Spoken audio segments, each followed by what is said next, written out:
Greetings, ladies and gentlemen of the internet. Jan Michael here.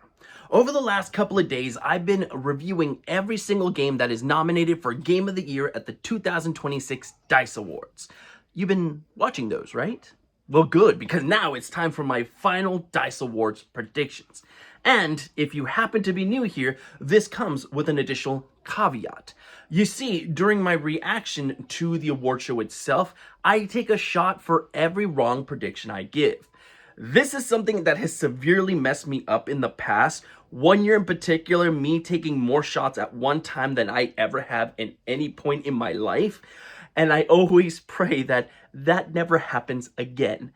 Will it? Well, you're just gonna have to come back and see. For now though, sit back, relax. These are my final 2026 D.I.C.E Award predictions. For Action Game of the Year, the nominees are Absolem, Arc Raiders, Doom, The Dark Ages, Hades 2, Ninja Gaiden 4. Right off the bat, we're met with a very difficult choice here. I know you're all thinking, well, Arc Raiders is nominated for Game of the Year, so that should be your prediction. And sure, you could do that. However, part of me thinks to myself that I don't think it's going to be all that simple this year. Because in the past, we've had instances where categories will contain a Game of the Year nominee, but the D.I.C.E Awards actually gave it to something else. Make that what you will. And I feel that this could be the year that happens, with the winner ultimately going here to Hades 2, which is what I'm going to be predicting. And now think about it. The first Hades went on to win their Game of the Year way back when. So for them to take this sequel, it's not nominated for Game of the Year, but it's gotten so many great reviews. It's definitely seen as one of the best games of the year, and they're gonna give it nothing at all? Like, the D.I.C.E Awards are one of the few places that gave it the win for Game of the Year, the first installment. So yeah, it just seems weird to me that they would just leave it empty-handed for the sequel that everyone says expands so much on the first one. I can't do it. I can't pick anything else other than Hades 2 here. It's got to go home with the win, and this is the only place it could really win a award. So that's what I'm going to predict for this one. For Adventure Game of the Year, the nominees are Blueprints, Dispatch, Donkey Kong Bonanza, Ghost of Yote, Hollow Knight, Silksong. We've got 3 Game of the Year nominees in this category, and unlike the previous category, I do think the win has to go to one of those ones. Only question is, which one? For my money, I'm gonna go with Ghost of Yote. The reason being that it has the most nominations of any game this year. And part of me jumps back to the year that Marvel Spider-Man 2 had all those nominations and it won the most awards that night. I feel we could see maybe a repeat of that happening this year, with Claire Obscure probably going on to win Game of the Year, but Ghost of Yote ultimately winning the most awards. And if that is the case, then I'm going to play it a little bit safer, because that previous year was the year that fucked me up the most with the drinking thing. So I'm not going to repeat that mistake. Ghost of Yote, that's my lock right here. For Family Game of the Year, the nominees are Lego Party, Lego Voyagers, Luminous Arise, Marvel Cosmic Invasion, Papucom. I'm not too sure, actually. I would feel that Donkey Kong Bonanza should have been nominated here, and then that would have been your clear-out winner. Without it, though, I'm really not sure. I mean, all of these did fairly well, with maybe the exception of the Lego games. Those don't have, like, the best reviews, so I really am just taking a pure-out guess here, and I'm gonna go with Luminous Arise. I've heard the most great things out of that one, but I personally haven't played it. I can't tell you if that's what all the people who are voting are going to think about when voting in this category. Do you think of Luminous Arise as a family game? I mean, it's not harmful or anything like that, but I don't think that's the first thing that pops into your mind when you think family game. And maybe that's what the voters will think as well. So again, this is a total guess. Don't fully take my word on it. It's just what I'm thinking is going to happen. For Fighting Game of the Year, the nominees are 2XKO, Capcom Fighting Collection 2, Fatal Fury, City of the Wolves, Mortal Kombat, Legacy Collection. WWE 2K25. Now, I guess you could make the argument of why the Capcom Fighting Collection or the Mortal Kombat Collection should go on to win this award and maybe make sense of it. But for me, I refuse to predict either one of those, even if it does make sense for one of those to win.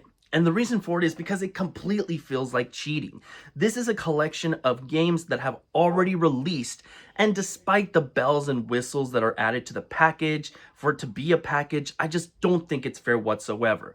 I always say you need to make like a best remaster, a best collection category, and put those there. So, not going to go that route. Instead, I'm going to go with Fatal Fury, City of the Wolves. How confident am I in that? I guess a little bit more because this one also went on to win at the Game Awards, so maybe it'll repeat the feat here, but still not 100% confident. But again, refuse to go any of those other routes. For Immersive Reality Game of the Year, the nominees are Demio Cross Dungeons and Dragons, Battlemarked, Ghost Town, Marvel's Deadpool VR, The Midnight Walk, Thief VR, Legacy of Shadow. In the entire history that the VR categories have existed in the D.I.C.E Awards, what can help you predict the VR Game of the Year is that it is also should be nominated for the technical VR achievement as well. With the exception of one year, that has always been the case. Now, that same game doesn't go on to win both awards. Sometimes that happens, but I wouldn't rely on that figure just because it's not a proven concurrent thing. But whatever you're going to predict here should also be nominated in that category. And as such, I'm going to go for Ghost Town. Out of all of the reviews that I've seen, this is the one that a lot of people were really shouting the praises on. Please keep in mind that I haven't played VR games in a very long time. I kind of jumped off the whole bandwagon with that sort of stuff. I don't know how much longer VR is going to be a real viable gaming experience in the future. Like, I do hope it comes back around just because I do love the experience, but with how expensive the headsets are, with the lack of full game content that a lot of the VR games have, I just don't see it being worth it. But that's me going off on a tangent here. You don't want to hear that. You just want to hear my prediction. Right now, this is going to be Ghost Town for me. For Immersive Reality Technical Achievement, the nominees are Ghost Town, Hotel Infinity, Marvel's Deadpool VR, Star Wars Beyond Victory, a mixed reality playset, Unloop. So I'm not going to go for Ghost Town in this one. I mean, you could if you want to. You kind of have a 50-50 shot at both of them. However, when reading the reviews for these VR games, I heard Hotel Infinity actually has a very, very impressive technical aspect to it, including movement that hardly any other VR game has attempted. And that to me just immediately stuck out as being a surefire winner for this category. Now again, I don't play VR games anymore, so I can't tell you for sure. Looking at videos really doesn't help the case in these instances, because if you played VR, you know it's a completely different experience actually wearing the headset than seeing a video on the TV. So this is just me taking pure guesses.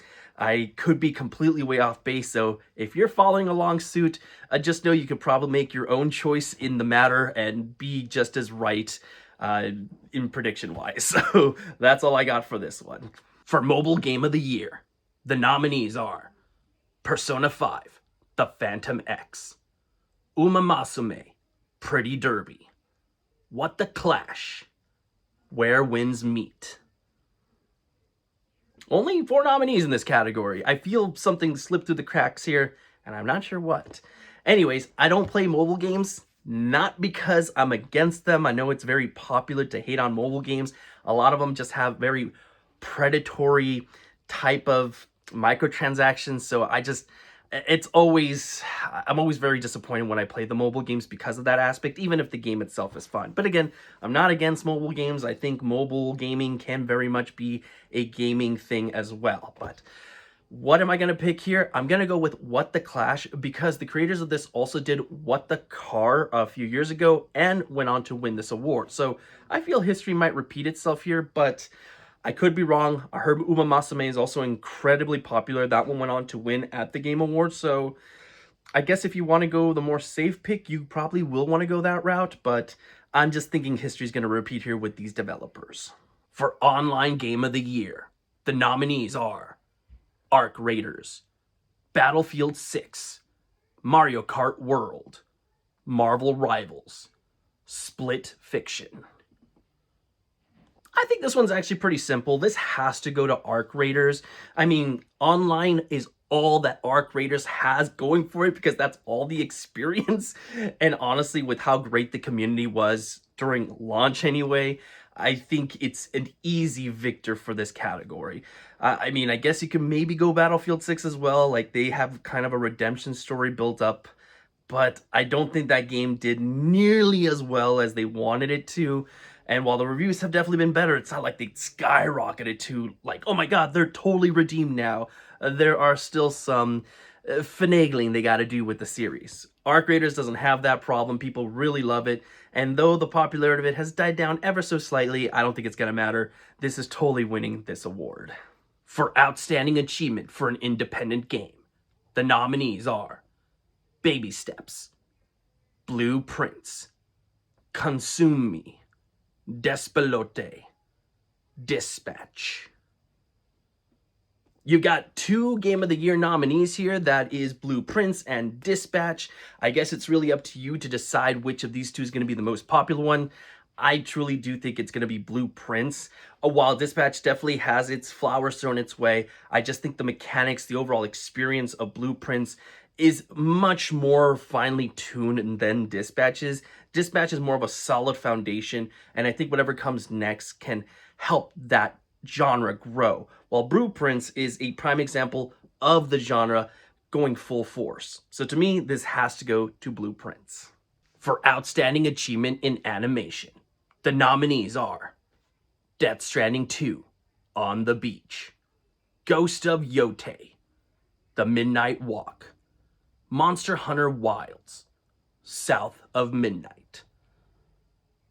Part of me wants to go Death Stranding 2 here just because the animation in that game is just so spectacular. The character models themselves are just so lifelike to their real counterparts. So that is just absolutely impressive. But I'm going to go with Ghost of Yote. Again, I'm trying to learn my lesson here. With Marvel Spider-Man 2 winning the most awards that night, got nominated for the most awards. I feel that history is going to repeat itself here. So while I would really like to have seen Death Stranding 2 win an award, I also admit that I think the animation in Ghost of Yote is just so extraordinary. I really love the stances in the game. They're just so amazing. The horseback riding, all of that is just pure beauty. So this could easily win this award and it would be completely fine. I'm just sad that Death Stranding, which is one of my favorite games of the year, is going to go home empty-handed. So if I'm wrong here and it does go to Death Stranding, I'll be happy. But again, I'm not upset if Ghost of Yote takes it. For Outstanding Achievement in Art Direction, the nominees are Clair Obscur, Expedition 33, Death Stranding 2, On the Beach, Dispatch, Ghost of Yote, The Midnight Walk. And now starts the Clair Obscur Awards. Unless, again, Ghost of Yote just starts snatching victory here and there. But truthfully, with the whole level designs that Clair Obscur had, I think this is easily going to go there. It's just so creative in just the art of itself. Just the opening scene of seeing this Paris, France-like setting all falling apart. You have the Flying Waters level, which is absolutely gorgeous. And yes, while you can make the argument that the latter half of the game doesn't have as strong level design art direction, it's still really good. So could that ultimately hurt it and lean it towards Ghost of Yote? Yes, very much a possibility, but I think the highs are just too high to ignore that this has definitely got to go to Clair Obscur. For Outstanding Achievement in Audio Design, the nominees are Arc Raiders, Death Stranding 2, On the Beach, Ghost of Yote, Luminous Arise, Split Fiction. I feel this has easily got to go to Ghost of Yote. The sound design is centered around the gameplay of Ghost of Yote. Like, no other game on here really has that, with maybe the exception of Arc Raiders. I'm not saying that because it's a Game of the Year nominee. I'm just saying, like, it has really impressive sound design, especially with the arcs themselves. But again, just sound plays such a vital part in the story, in the adventure, just the gameplay mechanic of Ghost of Yote. I think it's too strong for that to really lose this award. So that's where my prediction is going. For Outstanding Achievement in Character, the nominees are Eske from Clair Obscur, Expedition 33. Mael for Clair Obscur, Expedition 33. Courtney Invisigal from Dispatch. Robert Robertson III, Mecha Man from Dispatch. Atsu from Ghost of Yote. I'm feeling Mael here. I think out of all these characters, she's definitely the one that's developed the most. She definitely has quite a bit of standout moments. And even though there is a bunch of great character moments with pretty much all these characters, I do think she's the most standout of the bunch. I guess maybe you can make an argument for Atsu as well. That really wouldn't be a bad win. However, again, going back to my review, I felt there were things about her character that could have really been expanded upon. And if they had, I would easily say she's got this win in the bag. I'm also upset that there's quite a bit of characters that just didn't get any love. I mean, Kingdom Come Deliverance 2 has a whole slew of amazing characters in there. I can't believe they didn't give anybody there a shout out. I won't go over everybody, but just, yeah, I think this year, instead of like bunching two characters per game in here, I think they should have spread the love a little bit more. This is one category that I'm always kind of upset with, just because there is more out there that I really wish that I've taken into consideration. But again, going off on a tangent here, for me, my prediction here is Mael for Clair Obscur Expedition 33.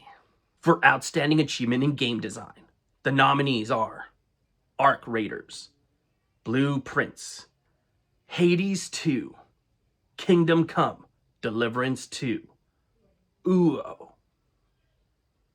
Did I pronounce that last one correctly? Uo? Oo? I have no idea how you say it. Regardless, this has got to go to Blue Prince. Like, the gameplay to that is just genius. It's genius. Again, I guess maybe you could say Arc Raiders, just like the whole loop of it is very addicting. At least many people found it addicting. But as I mentioned in my review, it's a system that you're almost trying to circumnavigate. And when you're trying to do that for the main mechanic of your game, I think that's a problem. You don't do that with Blueprints. Not that you could, unless you like hack the game or break it or something like that. But why would you want to? Like, the central mechanic of drafting the rooms is just so much fun. So yeah, to me, this has got to go to Blueprints. For Outstanding Achievement in Game Direction, the nominees are Blueprints, Clair Obscur, Expedition 33, Ghost of Yote, Hades 2, Kingdom Come, Deliverance 2. Clair Obscur, like, all the way. Like, whatever wins this award, like, almost 100% of the time, it goes on to win Game of the Year. There's very, very few exceptions. So, yeah, I really wouldn't dismiss the stats behind that. So if you truly believe Clair Obscur is going to win, then you've got to vote for it here, or at least predict it here, I should say. If you think Ghost of Yote is ultimately going to win, then you should be predicting it here. So since I think it's going to go to Clair Obscur, that's where my prediction is going to go here. For Outstanding Achievement in Original Music Composition, the nominees are Clair Obscur, Expedition 33, Ghost of Yote, Herdling, Mario Kart World, Sword of the Sea. This is another category that I'm always pissed at, just because there's such great soundtracks throughout the year that just get no love whatsoever. And they always swap it out with, like, I don't know, soundtracks I just don't think should be getting in. Like, have you heard the soundtrack for Herdling? I don't think it's that good. Mario Kart World also feels like it's cheating, as pretty much every single score in that game is a remix of classical songs. And don't get me wrong, I fucking love the soundtrack of Mario Kart World. Like, those songs, they're popular for a reason. But again, it feels like it's cheating here. I really think you could have taken those out and put other scores in there to give them a chance, but whatever the case, this is easily going to Clair Obscur. There was news stories throughout the year of how the soundtrack to the game was like breaking records. It was topping Billboard charts. That's impressive. So if anything else takes it, that really would be a shock. For Outstanding Achievement in Story, the nominees are Clair Obscur, Expedition 33, Consume Me, Despelote, The Drifter, South of Midnight. Come on, you know, it's gonna go to Clair Obscur. This is definitely one of the easiest ones to call for the night. For Outstanding Technical Achievement, the nominees are Arc Raiders, Assassin's Creed Shadows, Death Stranding 2, On the Beach, Donkey Kong Bonanza, Doom, The Dark Ages. If you've seen my review of Arc Raiders, you know that I just don't think this nomination is warranted. Again, maybe I'm wrong. I just didn't notice what everybody else saw, but my personal experience, I really don't think that game is like a technical marvel or anything of that. So I'm actually going to be kind of upset if it goes on to win, but again, just because I didn't encounter it doesn't mean that nobody encountered it. People are talking about the technical achievement, so someone must have noticed it. For me, though, because I didn't, I just don't, it doesn't feel right to predict it. Instead, I'm going to go with Donkey Kong Bonanza. The whole, destroying the whole levels. Like, you can do that. You can destroy the whole levels. It'd take you hours to do, but you can do that. And the fact that there's always things popping out of there, just everything you could do with the environment, I think that's very impressive. And I really think that they're going to want to give Nintendo something. Here is the best chance for it to go home with an award. Yeah, I think that's about it. Again, unless Arc Raiders, people are just like, nope, it's Arc Raiders, end of story. Which I think can be kind of boring. So even if I felt the technical achievements were somewhat impressive, don't always go for the Game of the Year nominee. Like, spread the love, spread the love. For Racing Game of the Year, the nominees are EA Sports F1 25, Kirby Air Riders, Mario Kart World, Wheel World. Where the fuck is Sonic? Like, where the fuck is Sonic? There's only 4 nominees. I feel like that final spot was gonna go to Sonic. Like, they were waiting for the submission, and then Sega said, nah, we don't really care about this, and just never submitted it. So the Game Awards were like, okay, well, we got nothing else. We'll just move with these 4.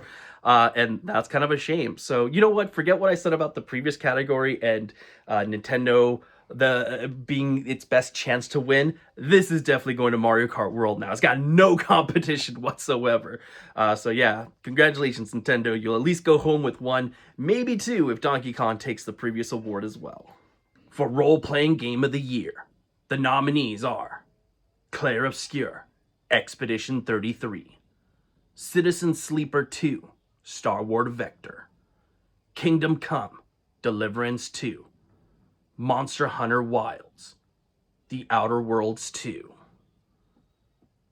Yeah, this is another easy one. This is obviously going to go to Clair Obscur, Expedition 33, though it breaks my heart because I think Kingdom Come Deliverance 2 is also a fantastic game. That was like my second favorite game of the year. Behind Clair Obscur, yes, I definitely think that is the more superior title, but Kingdom Come deserves some love as well, and every category it's nominated for, I just don't think it has any chance, so I'm very sad about that. It's a great game. If you guys missed out on that one, definitely go check it out. But yeah, this one's Clair Obscur. For Sports Game of the Year, the nominees are EA Sports FC 26, PGA Tour 2K25, MLB The Show 25, NBA 2K26, Rematch. D.I.C.E Awards typically likes to give this award to the one that's not part of the whole, yearly, NBA, FIFA, it's not FIFA anymore, FC, MLB type thing. But it's not always a surefire thing. Whenever they're left with like no other choice, they will typically spread the love. Um, FC, FIFA in the past has won this award the most.